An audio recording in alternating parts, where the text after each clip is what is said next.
የኢራን ጥቃት የአሜሪካን ተዋጊ ጀቶች መጥቷል። የጠፋው ፓይለት ፍለጋና የትራምፕ ማስጠንቀቂያ ምን ይመስላል? ባለፉት ጥቂት ሰዓታት ውስጥ 2 የአሜሪካ የጦር አውሮፕላኖች በኢራን ኃይሎች መመታታቸው ተረጋግጧል።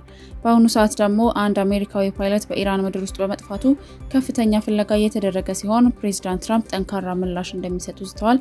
ዝርዝሩን ይዘንላችሁ መጥተናል። እንደ ሮይተርስ ዘገባ የመጀመሪያው ጥቃት ያረፈው 2 መቀመጫ ባለው ኤፍ-15 የተዋጊ ጀት ላይ ሲሆን አውሮፕላኑ በደቡብ ምዕራብ ኢራን ውስጥ ተመቶ ወድቋል። ሁለተኛው ደግሞ በሆርሙዝ የውሃ መስመር አቅራቢያ ሲበር የነበረው ኤቴን ዋርቶግ የተባለ አውሮፕላን ሲሆን ይህም በኢራን ተመቶ ኩዌት ውስጥ መከስከሱ ተገልጿል። ከአውሮፕላኖቹ አባላት መካከል 2ቱ በሰላም ሲገኙ አንዱ የኤፍ-15 ፓይለት ግን እስካሁን ድረስ አልተገኘም።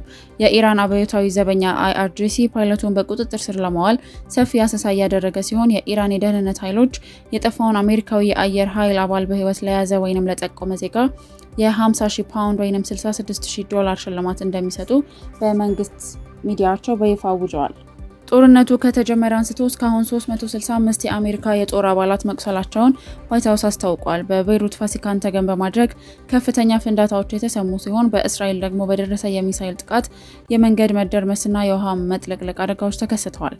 ፕሬዚዳንት ትራምፕ ሁኔታውን በቅርበት እየተከታተለ ነው የሚል አጭር መግለጫ ከዋይት ሃውስ የተሰጠ ሲሆን ትራምፕ ጦርነቱ ሊያበቃ መቃረቡን ቢገልጹም አውሮፕላኑ መመታቱ ድርድሩን ሊያወሳስበው እንደሚችል ተገምቷል። በቴህራን የሚገኙ የሚሳኤል ማከማቻዎችና የጥናት ተቋማትን መምታታቸውንና ጥቃቱ ተጠናክሮ እንደሚቀጥልም አስታውቀዋል። እንግሊዝ የተረጋጋና ግልጽ አመራር በመስጠት ቀውሱን ለማርገብ እንደምትሰራም ገልጸዋል። የጠፋው አሜሪካዊ አብራሪ በኢራን እጅ መውደቅ የጦርነቱን መልክ ሊቀይረው ይችላል ተብሎ ይፈራል። አዳዲስ መረጃዎች ሲደርሱ የምናሳውቃችሁ ይሆናል።